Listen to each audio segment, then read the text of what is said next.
Hello everyone and welcome to Fisimania. In today's video, we're going to be reading a paper, a scientific paper from the archive.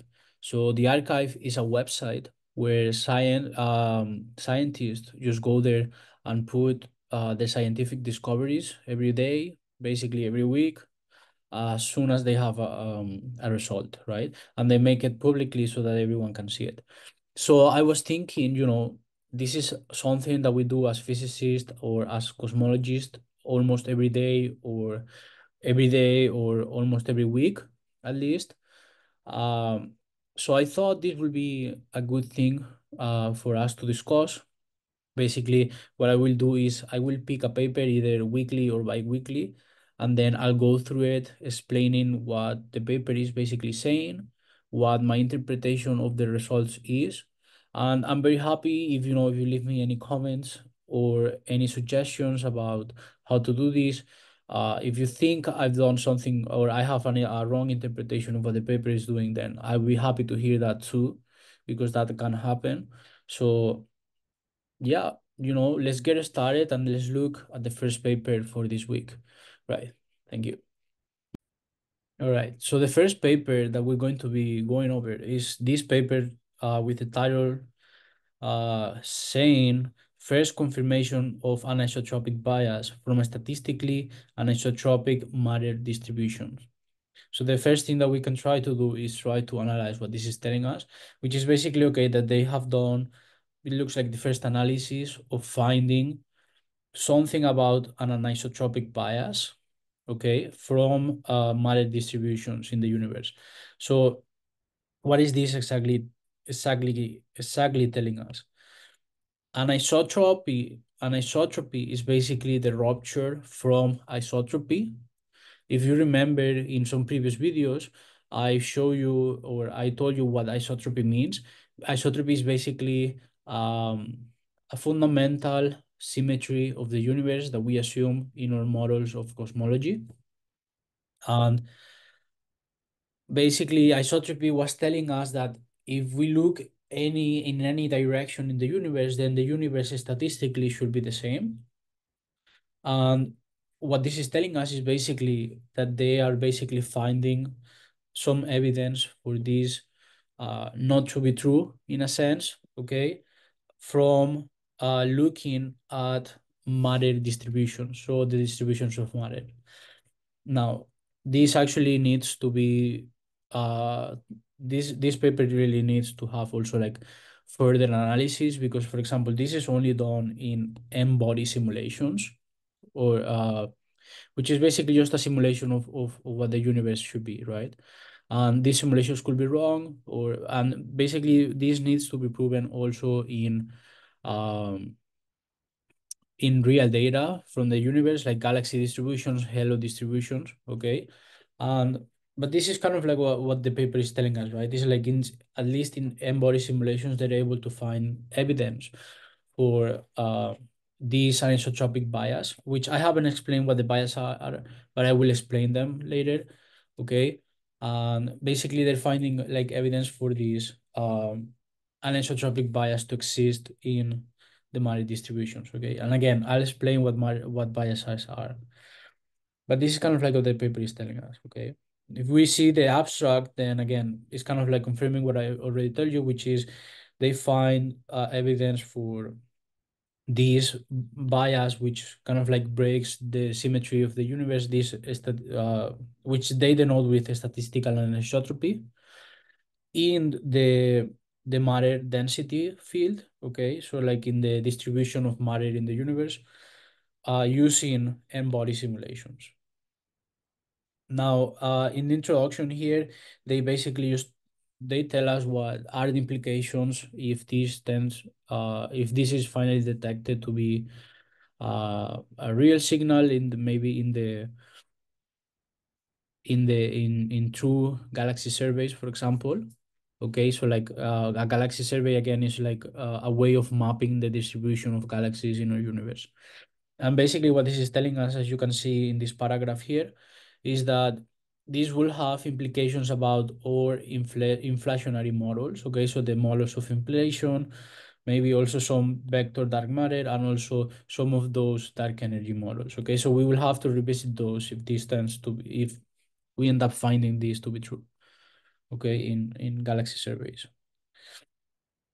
Now, to understand their analysis, okay, we have to go through some math, okay? So the first thing that I want to tell you, because maybe you don't know, is that we can think of matter as basically being a fluid, okay? So, or basically being distributed in a sense as a fluid, okay? Just for now, it's not a fluid, but you can think of it, treat it as one. And what you're going to do is basically as any fluid, right? This fluid is going to have fluctuations. It's going to have regions where you have high density, no, you have a high density, but then you have other regions where you have a low density. Then you need a parameter to describe this. This parameter is what we define as delta. This delta, and then for the matter is delta m, and is defined as the density at a specific point in space, okay, in a 3D point in space, minus the average density of this fluid divided by the average density of that fluid. Okay, so this is kind of like the definition of the matter, of the fluctuations in the matter density field. Okay, and so the next thing that we say is basically, okay, so you have your matter field, you have different regions with different fluctuations, some with high density, some others with low density. And what is going to happen is then, given these fluctuations, then structures in the universe are going to start forming. What are some structures? They can be halos, they can be galaxies, they can be stars. And maybe some other type of structures in your universe, like black holes or things like that. But what we're going to say now is, okay, is that the halos or any structure in the universe is going to form after the fluctuations from the matter. So basically, what we need now is, if we want to express the distribution of halos, galaxies, or any structure, is we're going to have to find a relationship between the fluctuations of matter and the fluctuations of in the distributions of these structures, either the halos or the galaxies. In this case, the authors use halos, okay, and as you can see in equation 6 here, then they give us a relationship between the fluctuations in these halos and the fluctuations in the matter, okay. And so basically they're just giving you an equation where they are relating both of these quantities, and the quantities that encode this type of information is what they're known as bias parameters. In this case, we have this bias BH, and then this BH to second order, okay? This is what we're going to call the BH to second order. And this coefficient is the one that measures, in this case for this paper, this BH2 is going to measure the statistical anisotropy, so that the rupture of this uh, symmetry of the universe. Okay, so now that we understand that, then the next thing that we have to do is we need a way to capture the information from our simulations in this case, or from galaxy surveys, things like that, okay?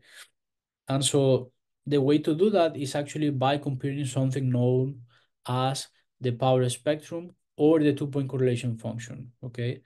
Um, to understand it, let me just make a quick picture here. Okay, so imagine we have, this is like our universe. And so these points are going to be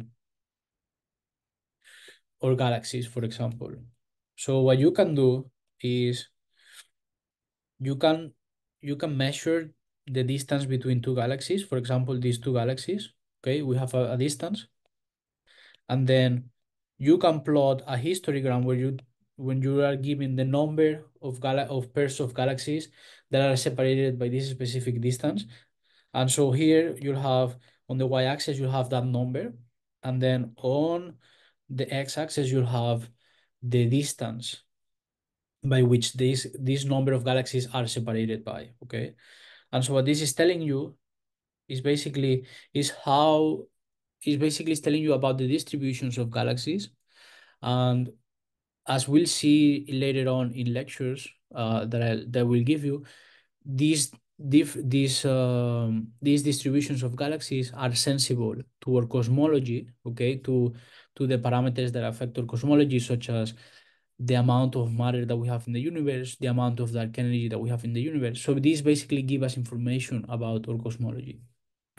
And what you end up finding, for example, in this case, is when you do the 2-point correlation function, which is basically this histogram of the separation between the pairs of galaxies as a function uh, of radius, then what you end up finding is something like this, where you have some histogram, okay, which is going to start kind of like going down as you increase the number of radius, but then, okay, at some point, it's actually you're going to have a small bump kind of like in towards the middle of this range, and then it's going to start decreasing again. So this is kind of like your histogram. But the histogram normally we plot it with or at least in this sense in cosmology, we plot it with a line. And what you end up finding is the following function, which is the 2-point correlation function that looks something like this. Okay, where you have where this is basically telling you that uh, toward smaller radius, you'll have more groups of galaxies. So basically, you have galaxies compacted together. Okay, they're going to be very more close to each other, and then this density of galaxies is going to start decreasing. But then at some point, then you have another peak where these galaxies are now also kind of like uh, they are more together than previous like smaller radiuses, and then just decreases again. Okay, so again, the main point of this is that this gives you information about your cosmology, okay, about your universe, but it's also something that we can measure from galaxy surveys or simulations, okay? And the Fourier and what we do now, and the way that they are doing this here, for example, in equation one, is they're actually computing or they are calculating the Fourier transform of the 2-point correlation function. So basically they transform it to Fourier space, and then here they find the power spectrum, okay, as you can see here. So basically this is what is known as the power spectrum, which is the Fourier transform of the 2-point correlation function. And this is, for example, in equation one, this is for the matter density field, okay? Remember the fluctuations in the matter fluid. But you can do the same thing for galaxies or for halos. Okay, you can find the power spectrum in for these type of structures too. And so this is what they do, right? Given this equation number 6, and what they find is, for example, that up to second order, then what you have is this power spectrum. Okay, this equation that you have right here. And again, we don't have to go through the equation, but the main point is that we have this BH to the second order, which basically is going to measure for us the statistical anisotropy of the universe in a sense, okay?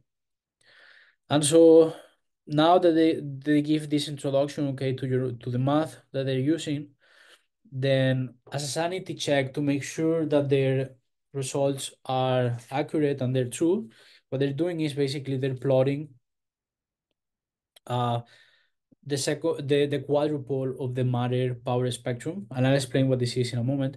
This will basically just correspond, the quadruple will just correspond to this quantity that we have here in equation one, so the second term.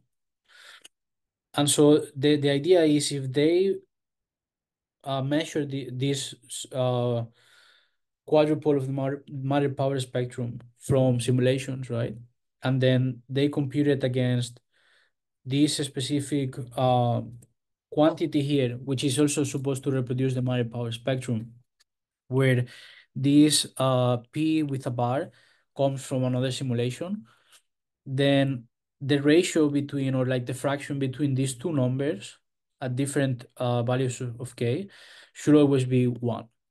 Okay, and as they find here, uh, up to 5% in error, that's what they find. Basically, they're finding that um, the results are kind of like valid. Okay, they're doing things right because the results is kind of like staying within 5% of error. Okay, from this unity value that they want to find. And now the next thing they do is they want to measure, as we said, they want to measure what this pH to the second order is. So what they do is now they come up with something that is called estimators. They basically come up with three estimators, and these estimators are basically a mathematical. It's a way to mathematically express um, this second order BH bias. Okay, this is like two of these estimators, and the third estimator is given here. Okay, by equation 12. And what they end up finding is basically that they do show um, that this is non-zero. Okay, they basically find that they have a negative value for the BH for the three estimators, which is consistent with about, I mean, this is in a logarithmic scale, which is equal to 1. And so basically they find a non-zero measurement of this bias parameter, which in a sense is telling us about the anisotropy of the universe. So basically we're able to detect some anisotropy in the universe, at least from these n-body simulations. And as you can see, for example, here I was thinking about why is this. Still don't have an answer for that. I'm not sure why there's a dip here, but something to explain. Maybe you guys can let me know in the comments. But this is most of what I wanted to talk about this paper. Okay, this is kind of like my understanding of what the paper is doing. I'm happy to hear any comments, and yeah, uh, thank you for watching, and hope to see you on the next video. Thank you.